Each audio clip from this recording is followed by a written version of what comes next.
আসসালামু আলাইকুম রাহমাতুল্লাহি ওয়া বারাকাতুহু।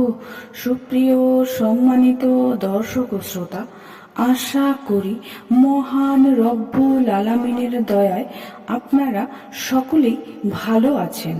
সুপ্রিয় সম্মানিত দর্শক ও শ্রোতা, আজকে হযরত আবু বকর রাদিয়াল্লাহু তাআলা আনহু থেকে একটি ঘটনা বর্ণনা করব।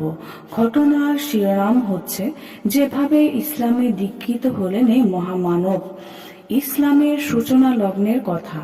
মক্কার বালুকাময় পথঘাট সবে সূর্যের মৃদু আলো ছড়িয়ে পড়তে শুরু করেছে। কিছু সময় হলো হযরত আবু বকর রাদিয়াল্লাহু আনহু ব্যবসার সফর থেকে মক্কায় ফিরে এলেন।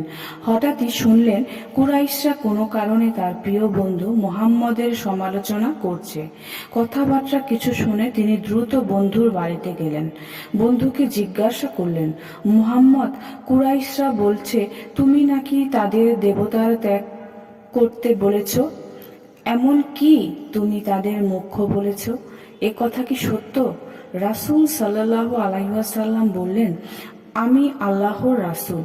আল্লাহ আমাকে তার বার্তা মানুষের কাছে পৌঁছে দেওয়ার দায়িত্ব দিয়ে পাঠিয়েছেন। তাই আমি তোমাকেও আল্লাহর দিকে আহ্বান করছি। আল্লাহ সাক্ষী, এই বার্তা সত্য। আবু বকর, আমি তোমাকে এক আল্লাহর দিকে আহ্বান করছি। তুমি আল্লাহ ছাড়া অন্য কিছুর ইবাদত করো না। তাকেই খোদা হিসেবে মেনে নাও, তার অনুগত্য করো। হই পরকালের সফলতা অর্জন করো। প্রিয় বন্ধুর ডাকে সাড়া দিয়ে তিনি তখনই ইসলাম গ্রহণ করলেন।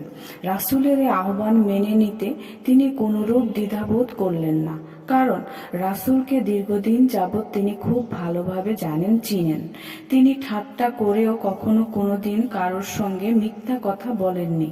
তবে কি তিনি আজ মিথ্যা বলবেন, আর তাও আল্লাহর নামে? হতেই পারে না। তিনি কোনো প্রশ্নও করলেন না। কোনো সংশয় ছাড়াই তিনি ইসলামের সুশীতল ছায়ায় স্থান করে নিলেন। সুপ্রিয় সম্মানিত দর্শক শ্রোতা, আশা করি ঘটনাটি ভালো লেগেছে। ঘটনাটি যদি ভালো লেগে থাকে অবশ্যই চ্যানেলটি সাবস্ক্রাইব করবেন, লাইক করবেন, কমেন্ট করবেন এবং বেশি বেশি শেয়ার করে দিবেন।